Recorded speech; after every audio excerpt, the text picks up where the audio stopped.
Je sais que Dieu est en train de faire à Montréal en ces temps de la fin, n'est-ce pas? Je ne sais pas pour vous, mais j'ai comme ça comme un privilège. Alléluia, parce que je suis conscient de qui je suis, d'où je viens et d'où il m'a tiré. Si on regardait seulement ma fiche, je ne serais pas ici. Mais gloire à Dieu. Amen. Un jour, un Dieu plein de compassion a regardé sur la terre. C'est pas pour vous, mais je sais qu'il m'a vu.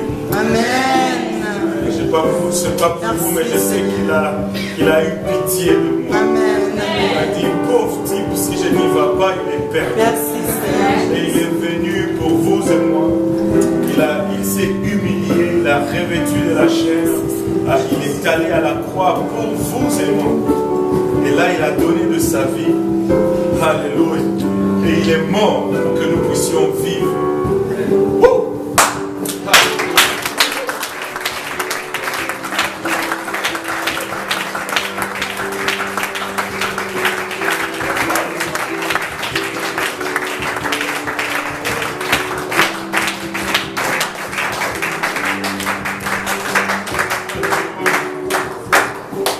L'immortel a connu la mort pour que les mortels puissent connaître l'immortalité.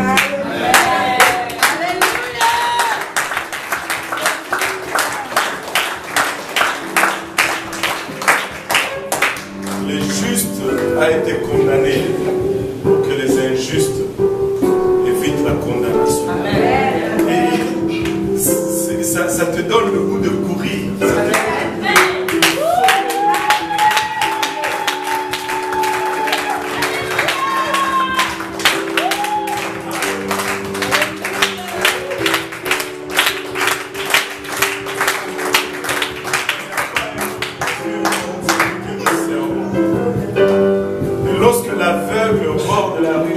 À crier, oh Jésus, fils de David, aie pitié de moi. Et il y a une révélation profonde dans ce que Bartimée était en train de déclarer. Au fond, une sœur m'a appelé aujourd'hui. Elle me dit, mais pourquoi il ne dit pas fils de Joseph? J'ai dit, laisse-moi t'expliquer une petite chose. Parce que tu vois, il était fils de Joseph, connu comme fils de Joseph pour ses contemporains, parce que Joseph au fond était son père adoptif. Et quand tu l'appelles fils de David, tu es en train d'atteindre dans une prophétie qui est vieille de 800 ans à peu près, par rapport à son époque, qui dit que il y aura le rejeton de David qui va s'asseoir sur le trône, alléluia, pour l'éternité, et celui-là sera le Messie.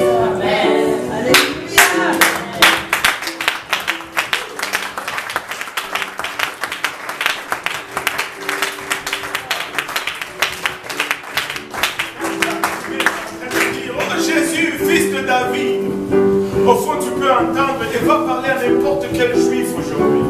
Si tu leur dis Yeshua ben Daoudi, ils vont te dire non, Yeshua ben Joseph. Parce qu'ils ne veulent pas qu'il soit ben David. Parce que quand tu dis qu'il est fils de David, tu es en train de déclarer qu'il est le Messie.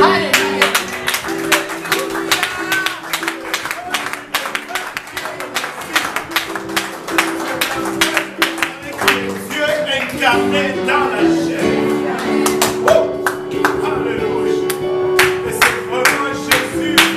David, aie pitié de moi. Parce que s'il n'est pas fils de David, nous sommes perdus. C'est ça. Passez nos mains pour le vivre.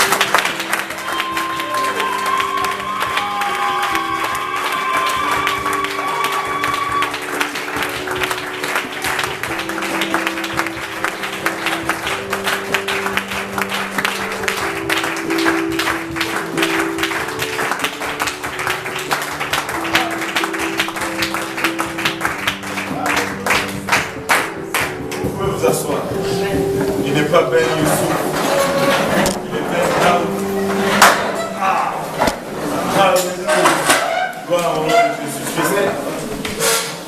Je ne sais pas pour vous, mais moi je suis excité. Alléluia. Et on a eu une semaine extraordinaire. Hier, on a eu je ne sais plus combien de personnes qui se sont fait baptiser.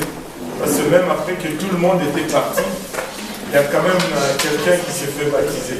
C'est pourquoi des fois c'est bon de traîner dans l'église. Quand tu pars très tôt, tu marques des choses. Et cet après-midi, on a baptisé à Linda.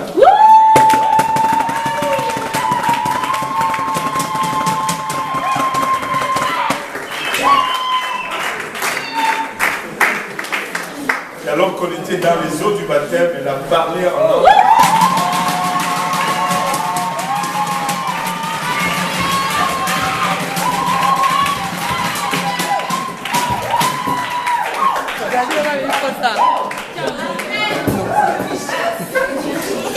Comme évidence de l'Esprit de Dieu qui est entré en nous. C'est la sœur Linda.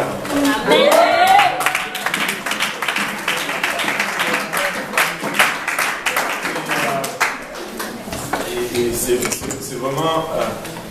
elle a été invitée par Palinda. Amen.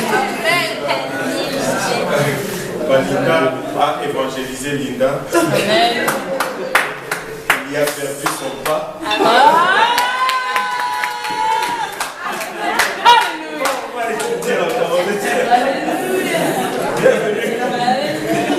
Bienvenue j'allais dire, on est dans la maison du Seigneur. Bienvenue à notre étude. Je ne vois pas beaucoup de nouveaux, à part le frère, si je ne m'abuse, c'est lui qui s'est fait baptiser le samedi.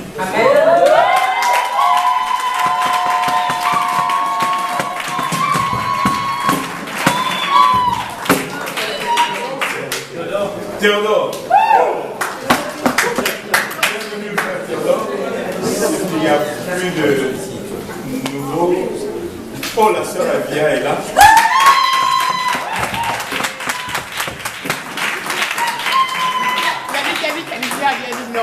Et je ne sais pas.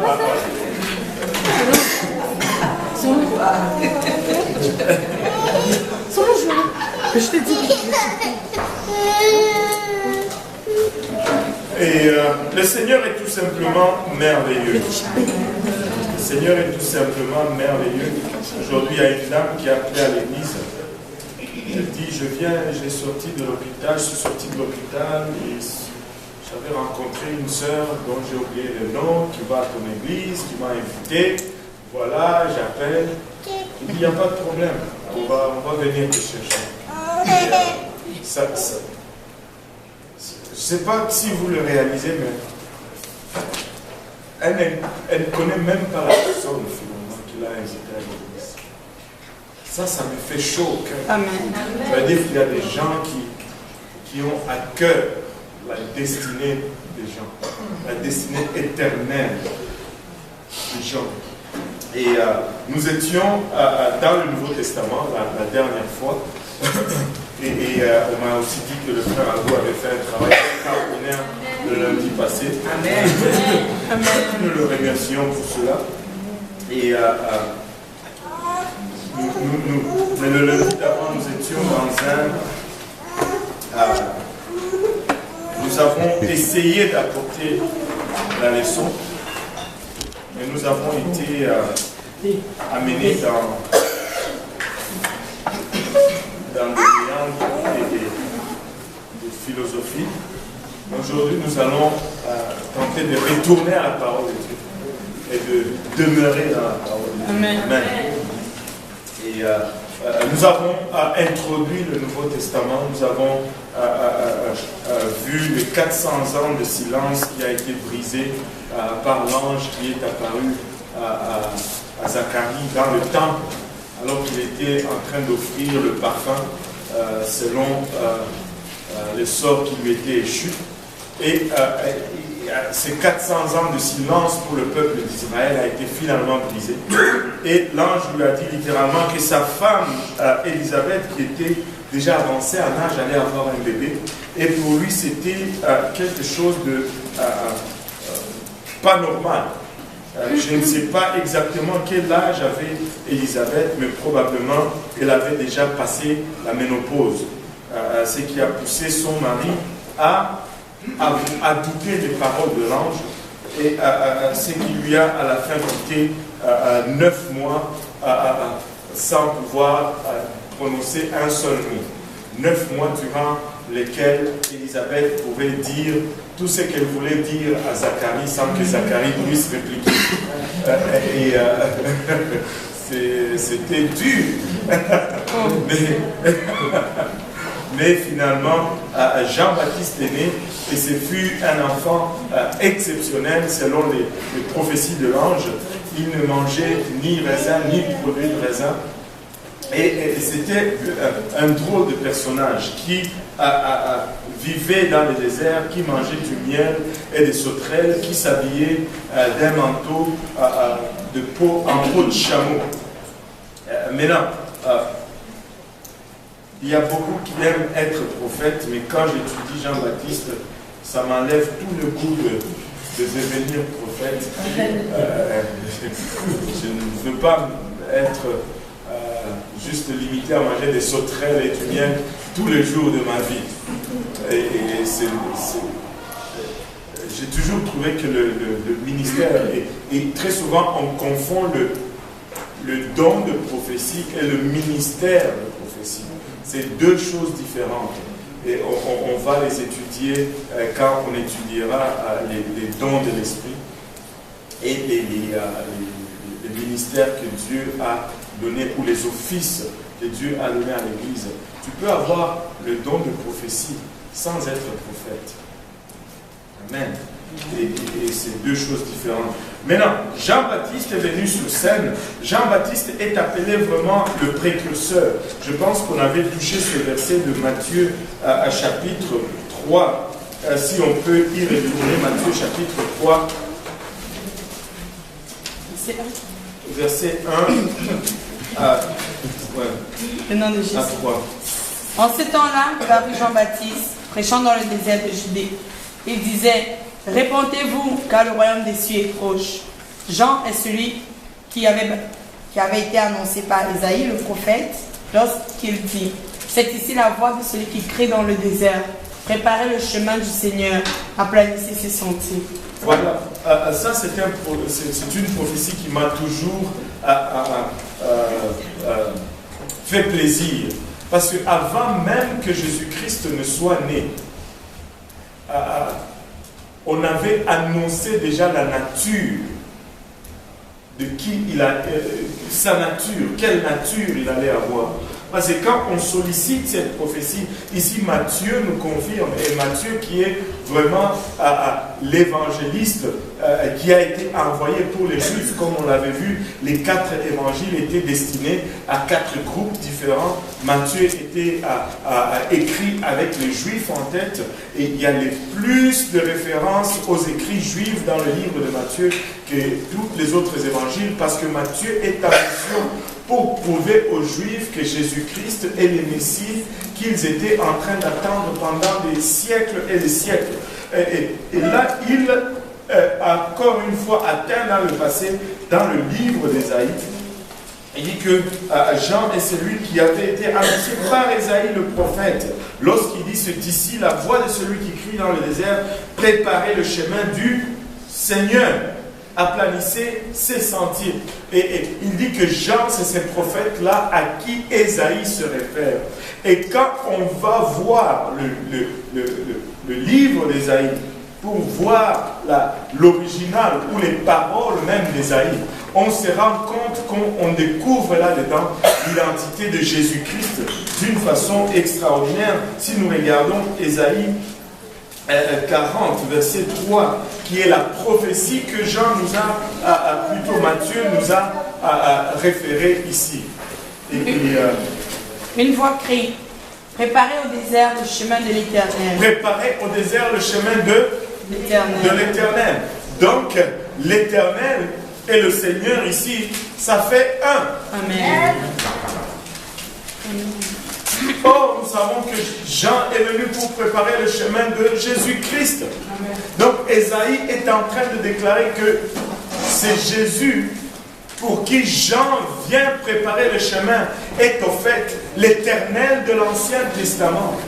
Et c'est une des places les plus claires où l'identité de Jésus-Christ nous est révélée d'une façon claire et distincte. Préparez au Seigneur, préparez au désert le chemin de l'Éternel. Aplanissez dans les lieux arides une route pour notre Dieu. Pour notre Jéhovah. Pour notre Yahweh, pour notre Dieu. Et donc, il n'y a aucun doute que Jésus-Christ du Nouveau Testament, c'est le Jéhovah de l'Ancien Testament. Je ne peux pas passer ça au silence. Le frère Sabine nous a fait rire. On était tellement contents. C'est une autre révélation. Il était en train de confronter les témoins de Jéhovah. Et les témoins de Jéhovah lui demandent c'est quoi le nom de Dieu. Lui dit ben, c'est Jésus. Il dit non, c'est pas Jésus, c'est Jéhovah. C'est pourquoi nous sommes les témoins de Jéhovah, parce qu'il nous a envoyés pour témoigner. Et bang, l'Esprit du Seigneur a vivifié le cerveau du frère. Il a dit mais attendez, il y a un problème là. C'est qui vous a donné l'ordre d'aller?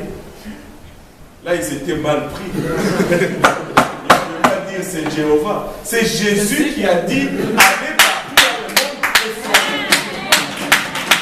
Alors, si ils vont être témoins, il faut qu'ils disent au moins qu'ils sont témoins de Jésus-Christ. S'ils disent qu'ils sont témoins de Jéhovah, savez-vous ce qu'ils sont en train de déclarer inconsciemment? Que c'est Jésus qui les a envoyés, c'est lui Jéhovah.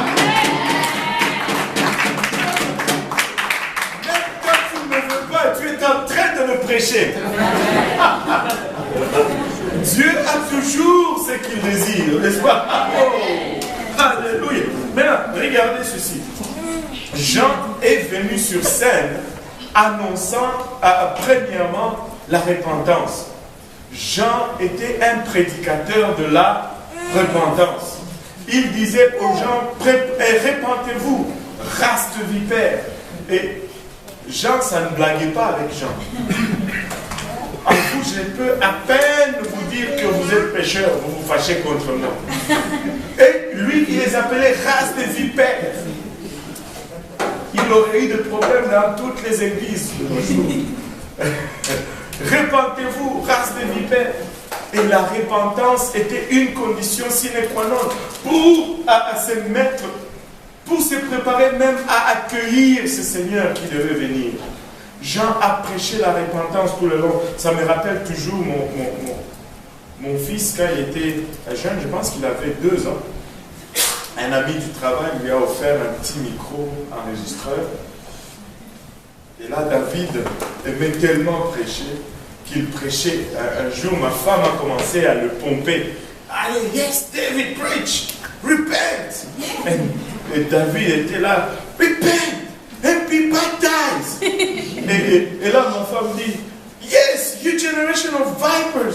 Et David, par coïncidence, il faisait chaud ce jour-là, il était en camisole et en couche, et avec son micro, il dit, repent, you generation of vipers.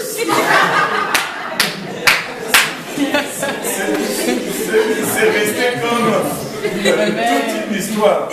Et il était vraiment en train de prêcher à sa génération. Mais Jean-Baptiste a prêché la repentance. Quand Jésus-Christ est venu, il a aussi prêché la repentance. Jésus-Christ commence son ministère en disant « Repentez-vous, sinon vous allez périr dans vos péchés. »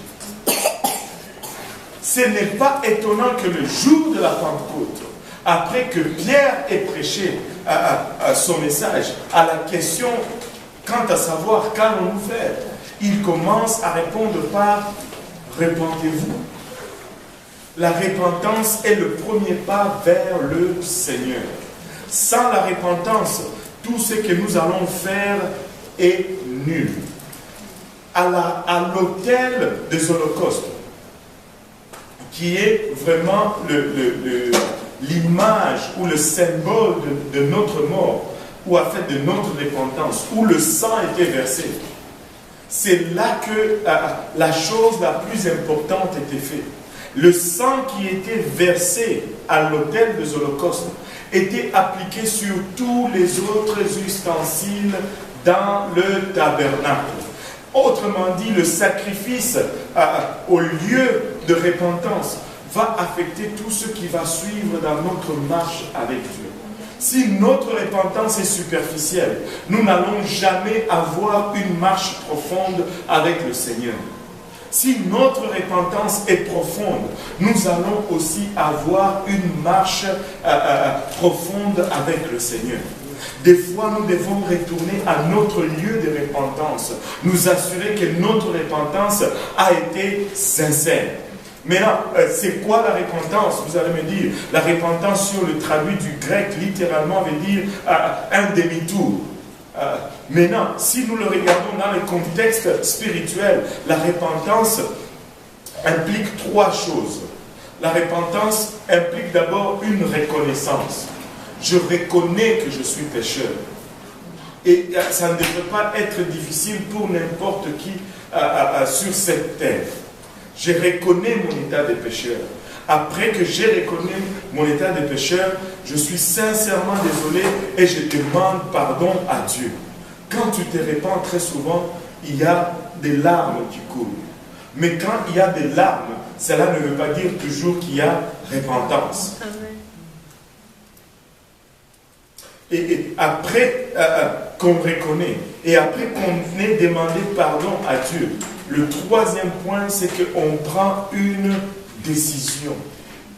Il doit y avoir une décision, sinon notre repentance n'est pas complète.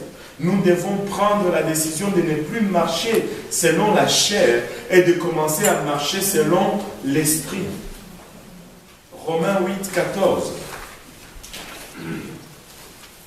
Ce n'est pas assez que d'avoir l'esprit.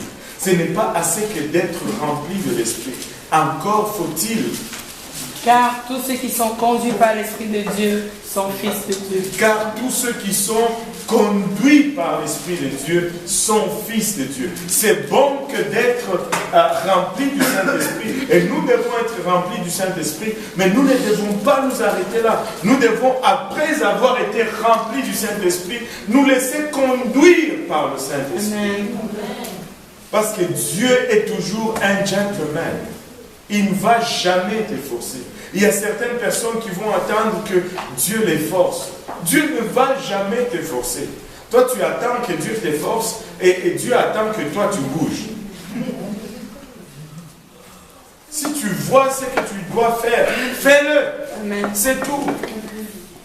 Si tu le vois, tu le fais. C'est tout. Il n'y a pas de ci et de ça. Et sans cette prise de décision, notre repentance ne serait qu'une confession. Notre repentance ne serait qu'une confession. Sans la repentance, nous ne pouvons pas être agréables à Dieu. Oui, là, ça. Oui, pasteur, mais je voulais savoir, il y a parfois des fautes ou bien des péchés que même après la repentance, on a tendance à reproduire et puis tout à fait. Ça devient comme une habitude. Je ne sais pas si ça rejoint la confession parce que tu vas revenir encore devant Dieu demander pardon pour ce que tu avais déjà confessé. Non, au fond, il ne faut pas que ça revienne une habitude. Et si c'est devenu au point d'être habitude, c'est qu'on ne marche pas selon l'esprit. On n'est pas tout simplement soumis à l'esprit. Écoutez, il y a une différence entre tomber dans le péché et vivre dans le péché. Parce que quand tu me parles d'habitude, ça c'est vivre dans le péché. Et il faut qu'on sorte Ça c'est le système du monde. Alcoolique Anonyme vous dit quoi? Une fois alcoolique, toujours alcoolique. Ça, ce n'est pas Dieu. Amen. Dieu dit, quand je suis en Christ, je suis une nouvelle créature. Maintenant, je comprends que ce n'est pas un changement instantané. C'est un processus. Mais il ne faut pas se cacher dans le processus pour mener une vie de péché. On nous avait donné un bon exemple un jour. On nous a dit, il y a une différence entre le cochon et la brebis. Quand tu jettes la brebis dans la boue, elle va pleurer pour que son maître vienne la sortir. Mais jette le cochon dans la boue. C'est la fête. Il se roule, il prend plaisir. Qu'un enfant de Dieu qui tombe dans le péché, il pleure. Il pleure. Amen. Il ne va pas prendre plaisir là-dedans. Écoutez, il y a de ces choses dans lesquelles tu prenais plaisir. Aujourd'hui, quand tu tombes dedans, tu as honte même de te regarder dans le miroir. Qui sait de quoi je parle? Bon, avant, tu attendais vendredi pour aller prendre plaisir dans cela. Mais aujourd'hui, si tu te retrouves là-dedans, tu es meurtri. Moi, ça me dit qu'il y a un changement en toi. Il y a un changement en toi. Maintenant, il ne faut pas non plus prendre cette excuse et puis, ok, bon, je vais pleurer après. Et puis tu y vas. Non, là, ça ne va plus. Là, ça ne va plus. Alléluia. Maintenant, la repentance est une condition sine qua non pour que nous puissions vraiment parvenir au salut. Sans la repentance, nous ne pouvons pas être agréables à Dieu. Nous devons changer notre marche. Et certaines choses, nous devons prendre des décisions. Écoute, si tu veux vraiment vivre pour Dieu, tu vas changer ta façon de marcher, tu vas changer ta façon de t'amuser, tu vas changer tes fréquentations même. Et surtout ça, des fois, il y a de ces amis, il faut couper. Si tu veux vraiment vivre pour Dieu, il faut que tu coupes. Parce que si tu ne coupes pas, tu vas aller les rejoindre là dessous. Et là, les gens vont me dire toujours, oh, pasteur, ils doivent être sauvés aussi. Je sais qu'ils doivent être sauvés, mais ce n'est probablement pas toi qui vas les aider. Tu ne vas pas sauver tout le monde. Il y a ceux à qui tu vas parler de Dieu et ils vont avoir plus d'influence sur toi et ils vont te traîner là où ils sont. Mais ce n'est pas ceux-là que toi tu es appelé à gagner à Dieu. Laisse quelqu'un d'autre les gagner à Dieu. Va prier pour eux, va gérer pour eux, mais fouille-les. Amen. C'est tout. Ouais, tu peux quitter ces personnes-là, puis t'en aller, puis être fort spirituellement, puis revenir après, être fort. Si tu arrives à revenir après, être fort, vas-y. Mais très souvent, les gens qui reviennent, ils n'arrivent pas à gagner les gens qu'ils ont été dans le... À cause de la connaissance. À cause de la connaissance